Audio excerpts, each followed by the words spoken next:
So this is the places where you had large swaths of malaria, and like, so these were swampy areas, not very much not livable in 1918, or sorry, 1920. Okay, this is a map of Jewish settlements in 1947. Okay, you can, and this is the partition based on those numbers. None of the places that Jews actually lived in were livable before the Jews got there. We occupied land controlled by mosquitoes. That's what actually happened. I mean, okay, you have some, not every, so this part didn't have malaria, fine, but by and large, everywhere that the Jews settled in Palestine, in Mandate Palestine, was teeming with malaria before they arrived, and so we had to drain the swamps and kick out the mosquitoes and settle there. Mm. So I'm willing to talk to the mosquitoes about a right of return. But this is a Are very, you, Drew? Are you really? what? Are you I mean, really? I'm willing in for humanitarian purposes of family reunification and so on. But the Not, mosquitoes. but not ever. But we'll have to actually vet the mosquitoes. I want to see that they were actually from here. Um, but yeah, so you can see here that everywhere that Jews settled, there was malaria before, and it's so stark. Like, this is an amazing map that I think doesn't get enough play for in pro-Israel circles. Oh my God, y'all are mosquito genociders. Yeah, most of those mosquitoes were less than a week old, so also child killers. Yeah, it must be the blood-sucking Jews. No, so if there were the blood-sucking Jews replaced the blood-sucking non-Jews. The mosquitoes are the blood-sucking Gentiles, and that's why they were not allowed to stay in the Holy Land. Only the blood-sucking Jews were allowed to stay. Yeah. So this is the truth behind Jews stealing lands from Palestinians. Before the Arabs decided to attack the Jews in the area, the only people the Jews were stealing land from were mosquitoes. I think it's a good. Basically, the summary of it is when Jews came to this area, they did two things. They either bought land Yep. from Arabs, which is 5% of the original settlement, and the rest was they went to places where no one was willing to live. They didn't take anyone's land. They went into the areas that nobody was living, and they did a really good job in making places that were unbearable and impossible to live in into the best places of Israel. That's what they did. The only time that they started taking land of where of places that people were already living in without purchasing it was when the Arabs attacked the Jews for both religious and racist reasons, because it wasn't none of the Arabs were losing any land by force.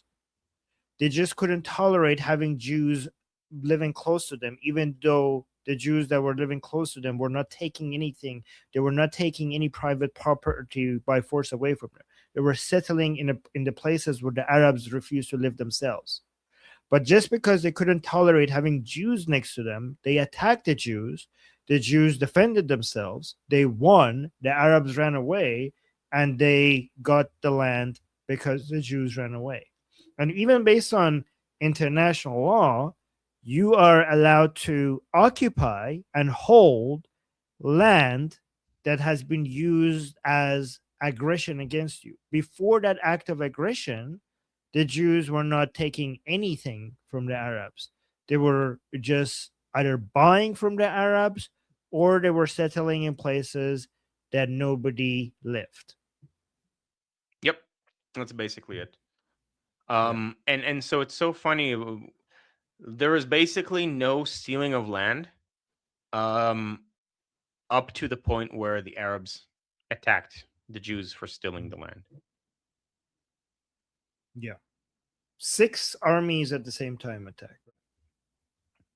It's crazy how Israel managed to defend itself against all of that. I mean, it's just a new baby country, and it's standing against like multiple nations with Mm. standing armies, and it manages to defeat all of it. It's like crazy. Yes, some would say a miracle. Yeah, somewhat. Not you, but Not some. me. Yeah.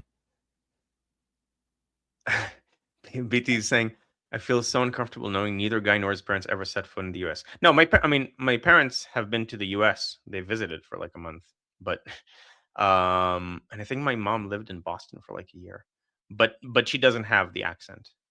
Like the accent has nothing to do with either of my parents. It was divine intervention. What? It was Allah giving the Muslims a hard time so they go back to Allah. So it wasn't Yes.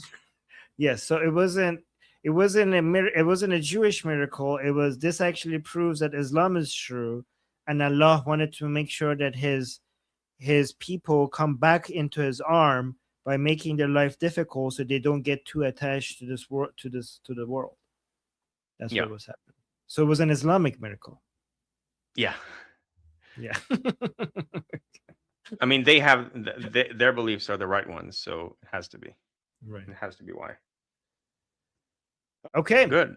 So that was good. We learned a lot. Thank you so much, Guy. That was very educational. Thank you. Guys, make sure you let in the comments you appreciate Guy, because I think Guy is a really good addition to our army. I think he's very objective, and I think he has a lot of information that I think he's actually the best source of all things Israel related that I've ever met.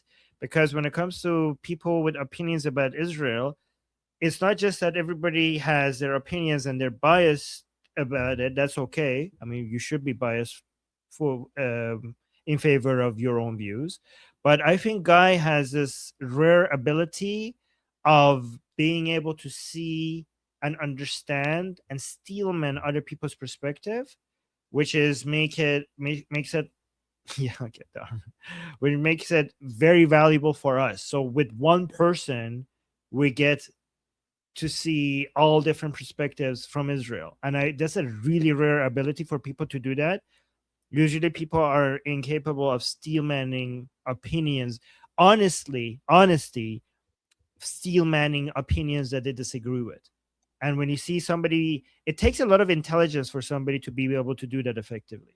Like people, Thank you. when you see when other people, when you ask them to steelman their opposition, they start making can't do fun it. of it. They Yeah. can't do it. And also they emotionally feel so disgusted that they're doing that they might do it for 5 seconds and then all of a sudden they stop. It takes a lot of emotional maturity and intelligence to be able to very effectively steelman your opposition. In fact, one good practice is to see if you could steelman your opposition better than they would be able to do. Like if you could do I that, really try to do that a yeah. lot. Like that's one of my favorite exercises for myself. To Mhm. practice this. Gandalf, yeah. So Gandalf is in Iran, and we're very happy to have him back with internet. And so, the guy can present politics from point of view of many, keeping his personal bias to himself. I appreciate it. So I don't keep it to Yes. myself. If I kept it to myself, that would actually be worse because Mm. then it's like I'm No, presenting something that is seemingly objective, but it's actually not. I do say what my opinion is. I just try to present as much as yeah, possible the whole but gamut. I think what Gandalf is like you say what your opinion is, but when you are steelmanning the other side at that moment, Yes, you I do at my that best. moment you manage to keep your opinion out of it. Like when you do that.